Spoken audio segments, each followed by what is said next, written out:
हे Krishna. Finally आज रामलला अपने घर में वापस आ रहे हैं और हम सभी को अपेक्षा है फिर से राम राज्य की स्थापना हो। लेकिन राम राज्य की स्थापना करने के लिए हमें भी कुछ कंट्रीब्यूशन करना पड़ेगा। राम जी ने जो सिखाया है वो हम लोगों को सीखना पड़ेगा। अगर हम लोग राम जी से हम लोग कुछ अनोखी चीज सीख लेना, कुछ लाइफ चेंजिंग लेसन अगर सीख लेना, तो हमारी जो जिंदगी है वो खुशहाली आ जाएगी, वो पूरी तरह से डेवलप्ड हो जाएगा। ऐसे कौन सा चीज है वो आज हम लोग बताएंगे। तो हम लोग सभी राम राज्य की अपेक्षा कर रहे हैं ना, तो राम, इसका मतलब राम एक ऐसा लीडर थे जिस लीडर के राज्यों में सभी लोग खुश थे। तो ऐसा क्या लीडरशिप क्वालिटी उनके अंदर थे जो हम सभी की जिंदगी बदल सकते हैं। तो आज हम लोग उसके बारे में चर्चा करेंगे। Leader, L for lovable. Ram एक ऐसे राजा थे जिन्होंने सबको प्यार दिया और सभी ने उनको प्यार किया।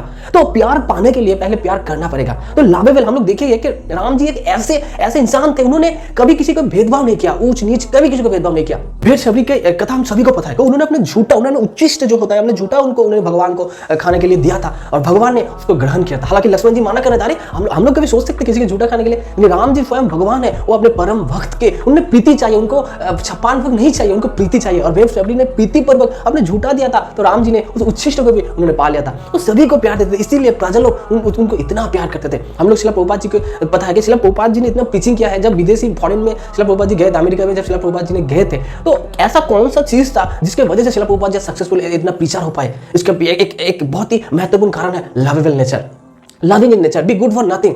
क्योंकि वो हिप्पी लोग हैं, वो थोड़ी ना समझे कि राधा कृष्ण कौन है, प्रवचन क्या होता है, थोड़ी ना समझे। लेकिन शिला प्रभुपाद जी ने सबको प्यार दिया था। एक बार मालती माता के जो काफर थे, वस्त्र थे, वो वस्त्र में मैल आ गए थे, तो शिला प्रभुपाद जी ने तुरंत अमर कृष्ण को बुलाया कि हमारे इधर पे जो माता जी लोग रहते हैं, तो आप लोग उनके बारे में, उनके ऊपर ध्यान क्यों नहीं देते हो।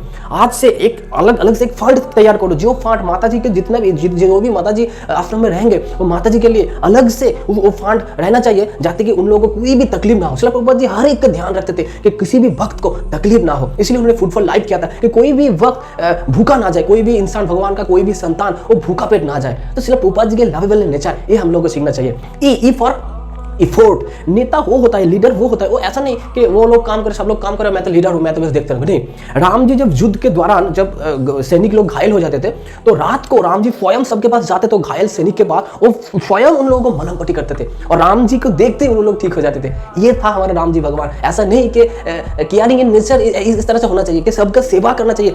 लीडर्स मतलब सिर्फ फैसिलिटी भोग करना नहीं है, लीडर्स मतलब फोर्ट में जाके लड़ना है। शिला प्रभुपाद जी को हमने देखा है कि उन्होंने क्या कहते, जब जमुना माता जी कह रहे हैं कि जमुना माता जी ने जब पहली बार शिला प्रभुपाद जी के पास आए थे, वो अपनी दीदी के शादी में आए थे, बड़े दीदी के शादी के लिए आए थे। तो शिला प्रभुपाद जी ने जब भी जो भी वक्त, जो भी व्यक्ति उन शादी में आए थे, 200 कम से कम 200 व्यक्ति उन शादी में आए थे, शिला प्रभुपाद जी ने सबके लिए प्रसाद बनाए थे अपने हाथों में। ऐसा नहीं था कि शिला प्रभुपाद जी सबको अपने इशारों पर नचाते थे, खुद फैसिलिटी भोग करते। नहीं, ये एक leadership. A for alliance. Alliance मतलब लीडरशिप वो होता है जो सभी को क्वालिटी को भाप ले और उनको उनके हिसाब से वो अपने सेवा में लगाए। जैसे राम जी के जब सेतु निर्माण का कार्य चल रहा था, तो जो बानर सेना है, तो बानर सेना बड़ा बड़ा पत्थर लेके फेंक रहा था। उस दौरान क्या हुआ था, जो छोटे गिलहरी होता है, तो गिलहरी ने छोटा छोटा कंकर लेके राम जी के सेवा में लगना चाह रहे थे।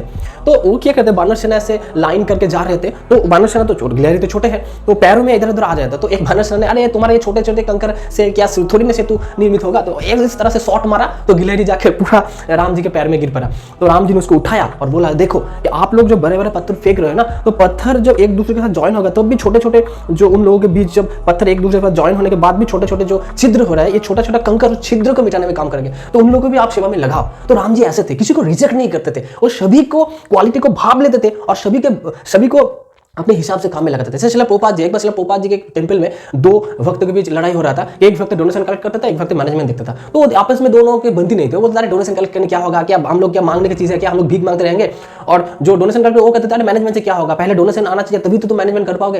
तो शिला प्रभुपाद जी को जब पता चला, शिला प्रभुपाद जी ने दोनों को अलग अलग से चिट्ठी लिखा और बोला कि तुम दोनों को ही सेवा भगवान के लिए जरूरी है, दोनों एक दूसरे के परिपूरक है, दोनों एक दूसरे के विरोध नहीं है। तुम्हारा डोनेशन कलेक्ट करने में तुम एक्सपर्ट हो तो वो करो, जो प्रीचिंग में एक्सपर्ट हो प्रीचिंग करे, जो मैनेजमेंट में एक्सपर्ट हो मैनेजमेंट में करे। तो इस तरह से लीडरशिप वो होता है जो सभी को भाप ले। सभी को हमें ये ध्यान में रखना चाहिए कि सभी के अंदर कुछ ना कुछ क्वालिटी भगवान, क्योंकि सभी भगवान का संतान है, तो कुछ ना कुछ क्वालिटी है। हमें उन क्वालिटी को देखकर उनके हिसाब से काम में लगाना पड़ेगा, भगवान की सेवा में लगाना पड़ेगा। ये हम लोगों को सीखना चाहिए। D for disposition. तो डिस्पोजिशन मतलब चरित्र। राम जी के हिसाब से चरित्र, राम जी का चरित्र अगर आप देखो ना, एक बार क्या हुआ था कि मतलब रावण का वध कर दिया था, तो मंदोदरी बहुत गुस्सा हो गया था और राम जी को साफ देने के लिए दौड़ के आ गए थे। तो दौड़ के जब आया तो राम जी ऐसे नीचे करके खड़ा थे। तो जब मंदोदरी ने दौड़ के आते आते मंदोदरी का जब छाया होता है, तो छाया भी जब राम जी के पड़ा तो राम जी पीछे हट गए।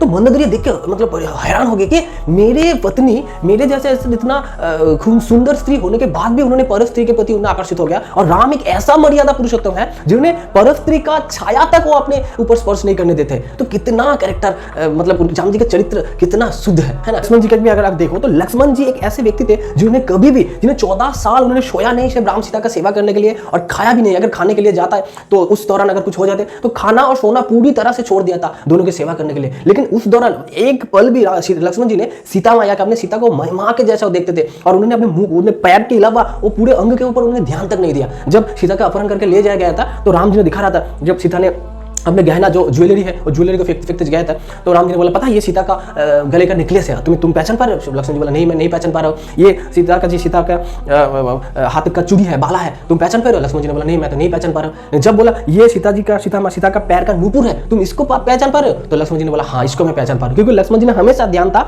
सीता जी के, सीता मैया का पैरों के ऊपर, उन्होंने बाकी सब दृष्टि नहीं दिया था। ऐसे ही है चरित्र वर्णन। आजकल हम लोग मोरल और कैरेक्टर डेवलपमेंट की एजुकेशन किसी भी इंस्टीट्यूशन में नहीं दिया जा रहा है, इसीलिए हम लोग देख रहे हैं केस के परसेंटेज बढ़ते जा रहे हैं। क्यों? क्योंकि चरित्र के ऊपर ध्यान नहीं दिया जा रहा। कहावत है ना कि money loss nothing loss, health loss something loss, but character loss means everything loss. Ravan ji को जब लास्ट में लक्ष्मण जी ने गया था, राम जी ने भेजा था कि कुछ ज्ञान लेके आओ, तो रावण जी ने उनको भेजा था, पता है कि मेरे इलाका में मेरे सैन्य जो सेना संख्या है वो भी तुमसे ज्यादा है, मेरा जो वीर योद्धा उनके परसेंटेज भी तुमसे ज्यादा है, लेकिन फिर भी राम जी तुम लोग नंगे पर आए हो, मुझे क्यों हरा के चले गए? तो लक्ष्मण जी ने बोला क्यों? क्योंकि तुम चरित्रवान, मैं चरित्रहीन। तो चरित्र अगर गिर गया ना, उसका पतन अवश्यंभावी है, इसीलिए हम ये ध्यान में रखना चाहिए। इसीलिए इस्कॉन में अपने स्त्री के अलावा और कोई भी स्त्री जो है वो माता जी, चाहे छोटा हो या बड़ा हो, वो माता जी होना चाहिए। आजकल का एक फैशन आ गया दीदी, ऐसे नहीं है, माता जी मतलब माँ जैसा। ये हमारा सिर्फ बोलने से माता जी नहीं, अंदर भी ये रखना चाहिए कि ये मेरा स्त्री के अलावा बाकी सभी जो लड़कियां हैं वो माता जी चाहिए, उनको माँ जैसा रिस्पेक्ट देना चाहिए। ई फॉर एंड्योरेंस, एंड्योरेंस में सहनशीलता, हम्बलनेस। राम जी के जैसा विनम्र ना कभी हुआ है ना कभी होगा। जैसे कि हमें पता है कि राम भगवान है, स्वयं भगवान है, और जब हर धनुष जो सीता का जब स्वयंवर हुआ था, तो धनुष जब तोड़ने के लिए राम जी ने गया था, उधर पे बहुत ही वीर योद्धा थे, उन्होंने वो लोग पराजय स्वीकार करने, क्योंकि हर का धनुष है ना, भगवान महादेव का धनुष है, तो थोड़ी ना कोई तोड़ पाएगा। तो राम जी को पता है कि मैं भगवान हूँ, राम जी के लिए ये कोई बात नहीं है, वो ऐसे ही पकड़ के वो तोड़ देते। लेकिन राम जी ने जब हर धनुष तोड़ने के लिए गया तो पहले उन्होंने परिक्रमा किया, उसके बाद प्रणाम किया और शिव जी से आशीर्वाद मांगा, उसके बाद उन्होंने हर धनुष को स्पर्श किया। ये एक विनम्रता है। पता है कि मैं भगवान हूँ, लेकिन फिर भी क्योंकि शिव जी महादेव जी परम वैष्णव है तो उनको सम्मान देना चाहिए। ये था हम्बलनेस। जैसे कि राम जी को जब उनके पिता ने बोला कि राम तुम्हें, हालांकि पिता को दशरथ को मतलब वो मंजूर नहीं था, उन्होंने नाचाते हुए राम को बोला कि तुम्हें 14 साल के लिए तुम्हें वनवास जाना पड़ेगा। तो राम जी का आंसर क्या था? कब जाना है पिता, कब जाना है? हम लोग अगर पूछते हैं, अगर मेरे पिता बोले कि तुम घर छोड़ के चले जाते, हम लोग क्या करेंगे? क्यों जाएंगे भाई? तो राम जी का हम्बलनेस था, और उन्होंने कभी भी कंप्लेन नहीं किया कि क्यों मुझे भेज रहे हो, कभी उन्होंने गुस्सा नहीं किया। ये है राम जी का विनम्रता। ये हम लोग को सीखना चाहिए, क्योंकि आजकल का जो जमाना है, आजकल ओल्ड एज हाउस का परसेंटेज दिन ब दिन बढ़ते जा रहे हैं। क्यों? आजकल का जो पेरेंट्स लोग है ना, वो छोटे से ही रामायण का शिक्षा नहीं दे रहे, इसलिए वो छोटे से सिखा रहे हैं कि क्यों एक दूसरे से देश करना चाहिए, द्वंद्व करना चाहिए। लेकिन अगर छोटे उम्र से ही हम लोग रामायण का शिक्षा सभी को देना, तो छोटे से उम्र से वो लोग राम का जो कैरेक्टर है वो अपने ऊपर अप्लाई करना सीखेगा, तो ये ओल्ड एज हाउस का परसेंटेज बढ़ेगा नहीं, वो घटेगा। बाद आर फॉर रिजॉल्टनेस। तो रिजॉल्टनेस मतलब दृढ़, मतलब कोई भी डेडिकेशन, कोई भी चीज को अगर हम लोग फोकस करके ये मेरा लक्ष्य है, किसी का नौकरी लक्ष्य है, किसी का भगवान लक्ष्य है, तो अगर लक्ष्य अगर हमें क्लियर हो जाए ना, तो कोई भी बाधा आए तो हमें हासिल करना ही पड़ेगा। इसीलिए राम जी को देखा है कि राम जी का लक्ष्य था कि सीता को उद्धार करना, रावण का संहार करना, चाहे कोई भी बाधा है। पहला बाधा इतना बड़ा समुद्र, उसको पार कैसे करे? तब तो इतना विमान टिमान नहीं थे, एरोप्लेन, फ्लाइट, जहाज ये तो नहीं थे ना। तो राम जी के ये बड़ा बाधा होने से भी राम जी ने लक्ष्य से चूका नहीं, लक्ष्य फिक्स था। इसलिए सभी बाधाओं को पार करते हुए राम जी ने स्ट्रेटेजी लिया, हार्डवर्क किया, उसके बाद रावण जी का संहार करके सीता मां को उद्धार करके ले आए। तो इसीलिए यह हमें सीखना चाहिए। अगर हमारा लक्ष्य है ना कि भगवान भगवत धाम का प्राप्ति, तो कोई कुछ भी कहे। हम लोग पिछले लोग जब जाते हैं, जो कि इस्कॉन में बुक डिस्ट्रीब्यूशन के लिए आते हैं, प्रीचिंग के लिए जाते हैं, ये सभी क्वालिटी हमारे अंदर होना चाहिए, तभी हम लोग सक्सेसफुल प्रीचिंग होना चाहिए। जैसे श्रील प्रभुपाद जी का हमने देखा, श्रील प्रभुपाद जी का लक्ष्य था पूरे विश्व में भगवान का नाम का प्रीचिंग करना। उन्हें गुरुदेव का जो आदेश था, गुरु मुख पद्म वाक्य चित्ते ते कोरिया को आर ना कोरिया, उन्होंने आशा, उतना भी उनको डिमोटिवेट किया गया था, तुम बुरे हो, मर जाओगे, मरने जा रहे हो, लेकिन श्रील प्रभुपाद जी ने रुका नहीं, उन्होंने झुका नहीं, उन्होंने अपने बस लक्ष्य के ऊपर फोकस किया, भगवान के ऊपर विश्वास रखा और लक्ष्य के ऊपर फोकस रखा। सभी स्टूडेंट को, सभी बिजनेसमैन को, सभी व्यक्ति को, सभी पिक्चर्स को, सभी लीडर्स को ये सब क्वालिटी अपने अंदर अप्लाई करना चाहिए, तभी एक आदर्श राम राज्य का स्थापित होगा। वरना राम राज्य सिर्फ रील्स में और ब्लॉग में ही रह जाएगा। जगत गुरु श्रील प्रभुपाद की जय। हरे Krishna. Thank you for watching our video.